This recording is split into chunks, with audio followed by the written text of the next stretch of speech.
வணக்கம். என்ன செய்தியை பார்க்க போறோம்னு கேட்டீங்கன்னா, காலை வாரிய செல்வ பெருந்தகை நடுத்தெருவில் நிற்கும் திமுக. இப்போ செல்வ பெருந்தகையை மட்டும்தான் கடவுள் மாதிரி நம்பிட்டு இருந்தது திமுக.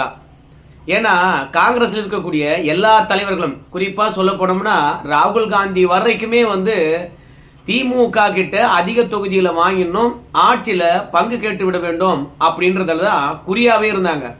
ஆனால் அந்த பேச்செல்லாம் வலுப்பெறாத அளவுக்கு செல்வ பெருந்தகை அவர்கள் தான் காப்பாத்திட்டு இருந்தாரு. அப்படியே பேசுறவங்கள கூட பாத்தீங்கன்னா, செல்வ பெருந்தகை அவர்கள் பாஜக மீது அதிமுக மீது ஏதாவது குற்றச்சாட்டு வச்சு திசை திருப்பி கொண்டே இருந்தாரு. திமுகவுடைய செயல்பாடுகள் காங்கிரசுக்கு மிகப்பெரிய அதிருப்தியை தந்தது. இந்த அதிருப்தி எல்லாம் டெல்லி தலைமைக்கும் திமுக இடையில ஒரு சமரசம் பண்ணிக்கிட்டே இருந்தாரு செல்வ பெருந்தகை. ஆனால் ஒரு கட்டத்துக்கு மேல செல்வ பெருந்தகையால ரெண்டு பேருக்கு இடையில சமாதானமும் பண்ண முடியல, அப்படியே வலிக்காத மாதிரி நடிக்கவும் முடியல. காங்கிரஸ்ல இருக்கிறவங்க இப்போ அதிகமா பேச ஆரம்பிச்சுட்டாங்க. அகில இந்திய தலைமையும் நெருக்கடி கொடுக்க ஆரம்பிச்சிடுச்சு. ஏயா ஊரெல்லாம் அதிக தொகுதி கேட்கணும் திமுக கிட்ட அப்படின்னு சொல்றாங்க. நம்ம தொண்டர்களும் ஆட்சியில பங்கு வேணும்னு சொல்றாங்க. ஆனால் திமுக அதை கண்டுக்கிற மாதிரியே தெரியல. திமுக காரன் பதில் சொல்றதுக்கு எல்லாம் காங்கிரஸ் கட்சியில் இருந்துகிட்டு, செல்வ பெருந்தகை நீ என்ன பதில் சொல்லிட்டு இருக்கிற? கட்சியினுடைய தலைவர் நீ என்ன பண்ணிருக்கணும்? தொண்டருடைய மனநிலையை அறிந்து, ஏப்பா அதிக தொகுதிகள் கேட்கிறாங்க, கூட்டணி ஆட்சி வேணுங்கிறாங்க, அகில இந்த தலைமை என்ன முடிவு பண்ணலாம் அப்படின்னு நீ தானே பாத்தீங்கன்னா எங்களுக்கு டெல்லியில சொல்லியிருக்கணும். ஆனா தொண்டர்கள் மூலமாக இந்த கோரிக்கை விடுக்கப்பட்டு ஒவ்வொரு மாநில நிர்வாகியா பாத்தீங்கன்னா களத்துல இறங்கி இந்த மாதிரி தொண்டருடைய எழுச்சியுடன் இருக்கிறாங்க.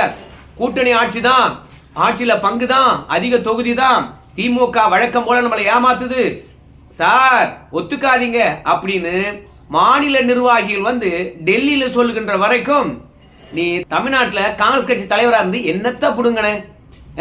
நிர்வாகிகளுடைய மனநிலை உனக்கு தெரியல, தொண்டருடைய மனநிலையும் தெரியல, திமுகவுக்கு முட்டு கொடுத்துக்கிட்டே இருக்கிற நீ அப்படின்னு அகில இந்திய தலைமை தலையில நங்கு நங்குன்னு கொட்டன பிறகு திமுகவை காப்பாத்துகின்ற விஷயத்துல நம்ம செல்வ பெருந்தகை கைவிட்டுட்டாரு. எப்பப்பா அப்படின்னு கேட்பீங்க. நேத்து நைட்ல இருந்து தான் ஆரம்பிச்சிட்டாரு. எப்படி ஆரம்பிச்சிருக்காரு அப்படின்னு கேக்குறீங்களா? ஒரு நிமிஷம் அந்த வீடியோ பாட்டு வாங்க.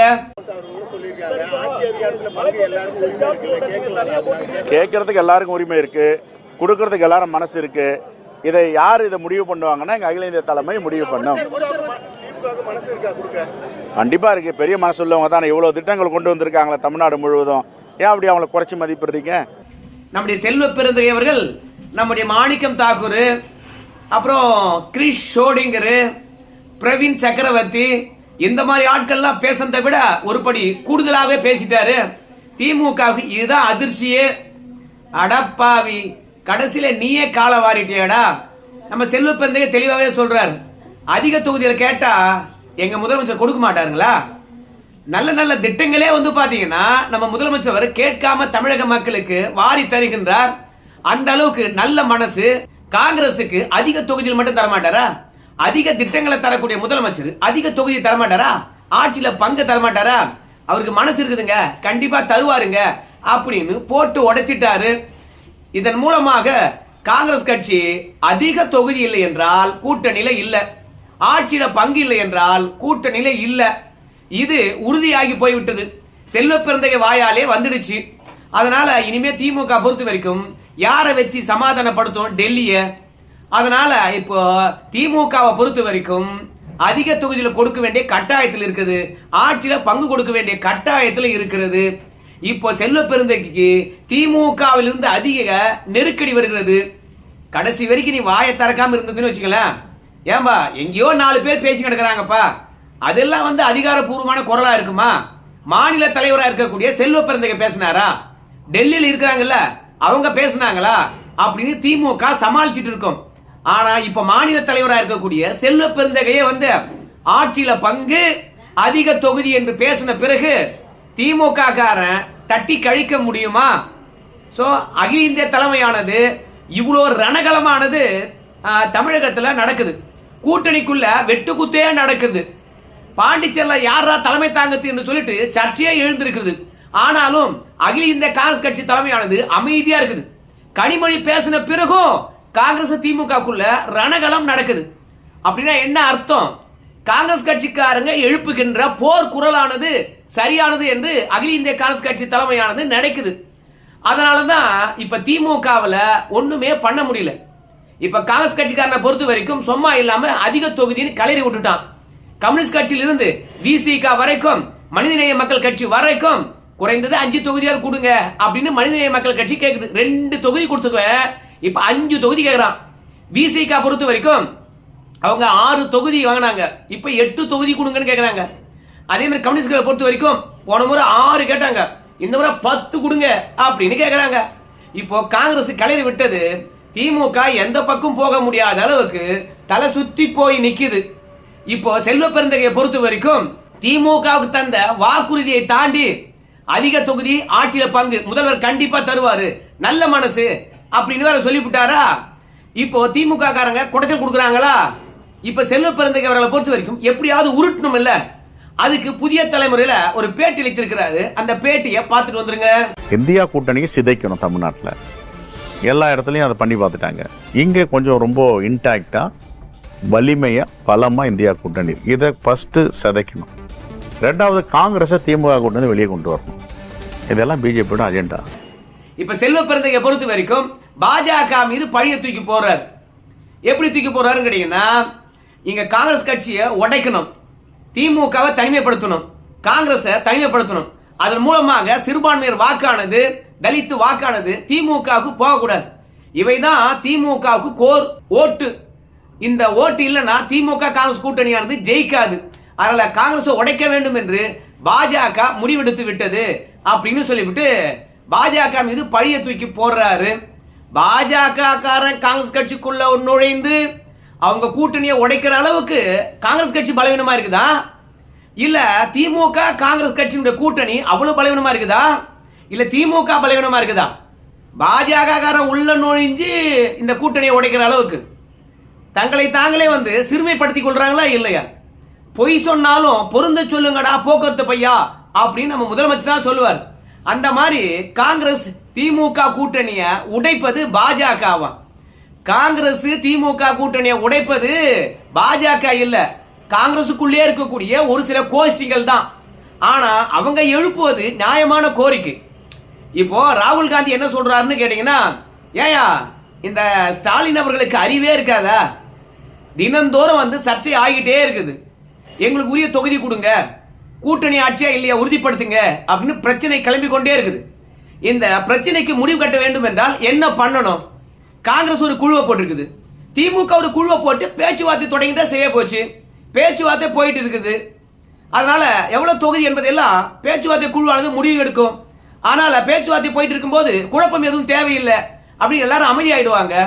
அப்போ இந்த சர்ச்சையெல்லாம் தமிழகத்தில் ஓடுவதற்கும் காங்கிரஸ் கட்சிக்காரங்க வானத்துக்கு பூமிக்கும் எதிரி குதிப்பதும், திமுக பொறுத்த வரைக்கும் உள்ளாட்சி தேர்தலில் எங்களை கால வாரிட்டாங்க, அதனால இந்த முறை 20% உள்ளாட்சியில பங்கு தரணும், திமுக வெற்றி பெற்றால் கூட இல்ல தோல்வியடைந்தா கூட அப்படின்னு திருச்சி மாவட்ட காங்கிரஸ் கட்சி தலைவராக நினைக்கிறேன் பெருமாள் சாமி அவர்கள் பேசியிருக்கின்றார். சோ இப்படி ஒவ்வொரு மாவட்டமா பாத்தீங்கன்னா சட்டமன்ற தேர்தலையும் தாண்டி உள்ளாட்சி தேர்தல் வரைக்கும் எங்களுக்கு பங்கு வேணும் அப்படின்னு பேசுற அளவுக்கு கொண்டு போந்த யாரு? திமுக தான். இதுக்கு முற்றுப்புள்ளி வைக்கணும்னா எப்போ குழுவை போட்டிருக்கணும், குழுவை போட்டு பேச ஆரம்பிச்சிருக்கணும். ஆனா அதெல்லாம் விட்டுவிட்டு ஆர்எஸ்எஸ் கூட்டணி உடைக்க பாக்குது, பாஜக உடைக்க பாக்குது. ஐயா சாமி, நானும் எவ்வளவு முட்டு குத்து பார்த்தேன். ஏன்பா திமுக காங்கிரஸ் கூட்டணியானது வலிமையா தான் இருக்குது. காங்கிரசினுடைய எல்லா கோரிக்கையும் டெல்லிக்கு நாங்க தெரிவிச்சிட்டோம், டெல்லி ஆனது முடிவெடுக்கும். அதனால இங்க பேசுறதெல்லாம் பாத்தீங்கன்னா அதிகாரபூர்வமான பேச்சு கிடையாது அப்படின்னு எவ்வளவோ முட்டு கொடுத்து பார்த்தேன். ஆனா அந்த முட்டு கொடுக்கிற விஷயம் எல்லாம் இப்ப எடுபடல. எனக்கு டெல்லியில இருந்தே தலையில நங்க நங்கன்னு கொட்டுறாங்க, எல்லாரும் பேசுறாங்க அதிக தொகுதி ஆட்சியில பங்குன்னு. மாநில தலைவர் நீ பேச மாட்டியான்னு சொல்றாங்க. அதனால வார்த்தையை விட்டுட்டேன், மன்னிச்சுக்கப்பா திமுக அப்படின்னு சொல்ல தைரியம் இல்லாத நம்ம செல்வ பெருந்தகை அவர்கள் இன்னைக்கு பாஜக கூட்டணி உடைச்சிடுச்சான், சதி பண்றாங்களாம். இவங்க கூட்டணி உடைஞ்சா பாஜக ரசிக்கும், வரவேற்கும். ஆனா இந்த கூட்டணி உடைக்கிறதுக்கு பாஜக முடியாது. ஏன்னா இந்த கூட்டணிக்குள்ள இணைந்திருக்கிறவங்க அத்தனை பேருமே நாட்டு நலன் சார்ந்து சிந்திக்கக்கூடியவங்க கிடையாது. எல்லாருமே ஒன்னா சேர்ந்து இருப்பது ஒன்னே ஒண்ணுக்கு தான். எதுக்கு? மத வெறியர்களை காப்பாற்றணும். அந்த அஜெண்டா தவிர வேற என்ன அஜெண்டா இருக்கும் இவங்களுக்குள்ள சொல்லுங்க பார்க்கலாம். சிறுபான்மையை காப்பாற்றுறோம் அப்படின்ற போர்வையில தானே ஒன்னா நினைச்சிருக்காங்க. சிறுபான்மையர்களுக்கு அப்படி என்ன ஆபத்து வந்து விட்டது? சோ இவங்களை பொறுத்த வரைக்கும் அதிகாரத்தில் இருக்கணும். அந்த அதிகாரத்தில் இருப்பதனால தமிழக மக்களுக்கு துரோகங்கள் செய்யணும். ஏன்னா இன்னைக்கு திமுக ஆட்சியில் நடக்கக்கூடிய அவலங்களை பற்றி திமுக வந்து கண்டுக்குதா? இல்ல அதன் மீது நடவடிக்கை எடுக்கணும் அப்படின்னு சொல்லிட்டு என்னைக்காவது களத்தில் இறங்கி இருக்குதா? ஏன்னா திமுக தப்பு பண்றான், அதனால திமுகவே களத்தில் இறங்கி அதன் மீது நடவடிக்கை எடுக்குமா? எடுக்க முடியாது. காங்கிரஸ் கட்சியானது கூட்டணியில் இருக்குது, அதை சுட்டி காட்ட முடியுமா? சுட்டி காட்ட முடியாது. அதனால எதையாவது பேசி திசை திருப்பலாம் என்பதற்காக கூட்டணி பிரச்சனையை பேசி திசை திருப்புறாங்க என்று நினைக்கிறேன். ஆனால் இந்த கூட்டணி பிரச்சனையானது மக்கள் பிரச்சனையை திசை திருப்போம் என்று காங்கிரசும் திமுகவும் ஸ்டண்ட் அடிக்க ஆரம்பிச்சது. இன்னைக்கு திமுக மற்றும் காங்கிரஸ் கூட்டணியானது கீழ்மட்டத்தில் ஜெல்லு ஆகல. எல்லாருமே வந்து தவேக்காக போலாம் அப்படின்னு முடிவு எடுக்கிறாங்க. நம்ம வெற்றி பெற்று என்ன பண்ண போறோம்? திமுக அதிகாரம் கொடுத்தாதான் நமக்கு நல்லது, அதிகாரம் கொடுக்கலனா அதுக்கு தவேக்காவுடன் இருந்துட்டு போலாமே. அதனால தவேக்காக போறதா சரியா இருக்கும் அப்படின்னு பெரும்பான்மையானோர் வந்து டெல்லிக்கு தகவல் அனுப்பியிருக்காங்க. அதனாலதான் இப்ப செல்வ பெருந்தகையை பொறுத்த வரைக்கும் திமுக காங்கிரஸ் கூட்டணியாவது தக்க வச்சுக்கொள்ளணும். அதுக்காக தலைவரா இருக்கின்ற இவர் வந்து என்ன பண்றாரு, முதலமைச்சர்கிட்ட நேக்கா சொல்றோம்பா, நீங்களாம் ஆளுக்கு ஆளு பேசாதீங்கப்பா, அதோட தவேகா கூட்டணிக்கு போனோம் அப்படின்னு மட்டும் பேசாதீங்கப்பா அப்படின்னு செல்வ பெருந்தகை வந்து பாத்தீங்கன்னா இன்னைக்கு போர்க்குரல், கூட்டணி ஆட்சி தான், அதிக தொகுதி தான் அப்படின்னு குரல் எழுப்பக்கூடிய காங்கிரஸ் கட்சிக்காரங்களை சமாதானப்படுத்தி இருக்கிறார். இத்தனை நாளும் வாய் திறக்காத செல்வ பெருந்தகை இன்னைக்கு வாய் திறக்கிறாருன்னா எல்லாரும் கூட்டணி ஆட்சி அதிக தொகுதி எல்லாம் கடந்து தவேகா போலாயா, தவேகா போலாயா அப்படின்னு பேச ஆரம்பிச்சிட்டாங்க. சோ தவேகாக்கு போலாம் அப்படின்ற முடிவு ஒருமித்த குரலா வந்துடக்கூடாது. அதுக்காகவே வந்து முதலமைச்சர் நல்ல மனசுக்காரரு, அதிக தொகுதியை கொடுப்பாரு, கவலைப்படாதீங்க, அகில இந்த தலைமை கிட்ட நான் போறேன் சொல்லிடுறேன் அப்படின்னு இங்க இருக்கிறவங்களை சமாதானப்படுத்தி இருக்கிறார். இப்போ தவேகா கிட்ட போனார்னு வச்சுங்களேன் செல்வ பெருந்தகை, அவருக்கு என்ன கிடைக்கும்?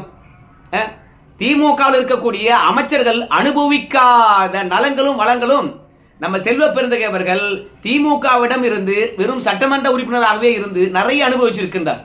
அதனால இந்த திமுக காங்கிரஸ் கூட்டணியை காப்பாற்ற வேண்டிய பொறுப்பு செல்வ பெருந்தகைக்கு இருக்குது. அதனால தான் இப்ப என்ன கம்பு சுத்துறாருன்னு கேட்டீங்கன்னா, பாஜக இந்த கூட்டணியை உடைக்க பார்க்குது அப்படின்னு சொல்றாரு. ஆனா கூட்டணியை உடைக்கிறது காங்கிரஸ் கட்சியில் இருக்கக்கூடிய பல தலைவர்கள். ரெண்டாவது, காங்கிரஸ் போனா போட்டோம், நம்ம ஒன்னும் பெருசா அலட்டிக் கொள்ள வேண்டாம் அப்படின்னு காங்கிரசுடன் குழு போடாம காலதாமதம் பண்ணுவது திமுக. ஆனா சாமி, நானும் அதிக தொகுதி கேட்டுட்டேன், நானும் ஆட்சியில பங்கு கேட்டுட்டேன் அப்படின்னு நினைச்சுக்கிட்டு என்ன தண்டிச்சிடாதீங்க, நான் திமுக தான் விசுவாசி அப்படின்னு தன்னுடைய விசுவாசத்தை காட்டுறதுக்காக பாஜகவும் ஆர்எஸ்எஸும் காங்கிரஸ் திமுக கூட்டணியை உடைத்து காங்கிரஸ் தனிமைப்படுத்த பாக்குறாங்க அப்படி பச்சையா பொய் சொல்றாரு. இது காங்கிரஸ் கட்சிக்காரனே வந்து நம்ப மாட்டான், திமுக காரன் சுத்தமா நம்ப மாட்டான். எல்லாருக்குமே தெரியும் ராகுல் காந்தியுடைய மௌனமானது திமுக கூட்டணியை விரும்பல அப்படின்னு உறுதியாகிறது. சோ செல்வ பெருந்தகை அவர்களும் அகில இந்திய தலைமைக்கு ஏற்ற மாதிரி கூட்டணி ஆட்சியும் அதிக தொகுதியும் பொதுத்தளத்துல வலியுறுத்தி இருப்பது திமுகவுக்கு பேரதிர்ச்சியா இருக்கிறது. எல்லாத்தையும் துண்ணுட்டு எங்களுக்கு எதிராகவே நம்பிக்கை துரோகம் பண்றியா அப்படின்னு செல்வ பெருந்தகைய போட்டு மொத்திக்கிட்டு இருக்காங்க திமுகவில். சோ திமுக செல்வ பெருந்தகையை காப்பாற்றுவாரு, எந்த பிரச்சனையா இருந்தாலும். அதிக தொகுதி இல்லை என்றாலும் கூட ஏற்கனவே காங்கிரசுக்கு கொடுத்த அதே தொகுதி கொடுத்தா கூட டெல்லி தலைமையை சமாதானப்படுத்திடுவாரு நம்முடைய செல்வ பெருந்தகை அப்படின்னு நினைச்சிருந்த திமுகவுடைய கனவுல மண்ணவாரி போட்டுட்டு அதிக தொகுதியும் ஆட்சியில பங்கும் செல்வ பெருந்தகை பேச ஆரம்பிச்சிட்டாரு. இப்ப திமுக என்ன பண்றதுன்னு தெரியல. அதுலயும் என்ன கம்பு சுத்துறான்னு கேட்டீங்கன்னா, கடலூர் மாநாட்டிலே வந்து பாத்தீங்கன்னா நம்ம முதலமைச்சர் எங்களை சந்தித்து ஏற்கனவே கொடுத்த தொகுதியில ஒண்ணு கூட குறையாது அப்படின்னு உறுதியளித்திருக்கின்றார். அதனால கொடுத்தது குறையக்கூடாது என்பதற்காக நாங்க போராட்டம் பண்ணல. 25 தொகுதி கொடுத்தாங்களா, அதை விட அதிக தொகுதி வேண்டும் என்பதற்காக தான் வேண்டுகோள் வைக்கிறோம், முதல்வர் கொடுப்பாரு அப்படின்னு இன்னைக்கு முழுவதும் பேசிட்டு இருக்காரு செல்வ பெருந்தகை. சோ இப்ப திமுக நினைச்சிருக்கும், எவ்வளவோ போறதெல்லாம் போட்டேன்டா, எல்லாத்தையும் அனுபவிச்சேன்டா செல்வ பெருந்தகை, கடைசியில பதவியை காப்பாற்றிக் கொள்றதுக்காக டெல்லியிலிருந்து வந்த தகவலை பொதுத்தளத்துல பரட்டிக்கிட்டு இருக்கிறான், உருட்டிக்கிட்டு இருக்கிறான். இப்ப காங்கிரஸ் கட்சி தொண்டர்கள் எல்லாம் வந்து தலைவரையே பேசிட்டாருன்னு சொல்லிட்டு வானுக்கும் பூமிக்கும் எதிரி குதிக்க போறானுங்க. இது எப்படி சமாளிக்கிறதுன்னு சொல்லிட்டு திமுக தலையை பிச்சுட்டு இருக்கிறது. சோ செல்வ பெருந்தகை பொறுத்த வரைக்கும் திமுக முட்டு கொடுத்தவர் அதே புத்தி காங்கிரஸ் கட்சியினுடைய அகில இந்திய தலைமைக்கு முட்டு கொடுக்க மாட்டாரா? நம்ம இறை போட்டோம்னா நம்ம இடத்துலயே குலைச்சிக்கிட்டே இருக்குமா நாய், இன்னொருத்த பிஸ்கட் போட்டாலும் குலைக்காது. அந்த வேலையை தான் இப்ப செல்வ பெருந்தகை பார்த்துட்டாரு. செல்வ பெருந்தகை அதிகாரப்பூர்வமான மாநில தலைவர், அவரே ஆட்சி பங்கு அதிக தொகுதி பேசுறதுனால திமுகவுக்கு பெரிய தலைவலி. இது எப்படி சமாளிப்பது என்று தெரியல. இன்னும் குழு வேற போடலையா, இன்னும் காங்கிரஸ் திமுக கூட்டணிக்குள்ள போர்க்களம் நடந்து கொண்டு இருக்கிறது. அதிமுக கூட்டணி ஒன்னாகல, இணக்கமா இல்லை என்று சொல்லி கொண்டிருந்தவங்க இன்னைக்கு திமுக காங்கிரஸ் அடித்துக் கொள்வதை பார்க்கும்போது தேர்தல் வரைக்கும் நீடிக்குமா என்ற கேள்விதான் எழுப்பிட்டு இருக்காங்க. பார்க்கலாம் என்ன நடக்க போகுதுன்னு சொல்லிட்டு. செல்வ பெருந்தகையை நம்பி நடுத்தெருவில் நின்றுட்டாங்களே திமுக காரங்க. 75 ஆண்டு காலமாக அரசியல் பண்ணவங்க நேத்து 5 கட்சிக்கு போயிட்டு வந்தவனை நம்பி ஏமாத்துட்டாங்களே என்பதுதான் நம்முடைய எண்ணம். இந்த வீடியோ தொடர்பாக உங்க கருத்து சொல்லுங்க. நன்றி.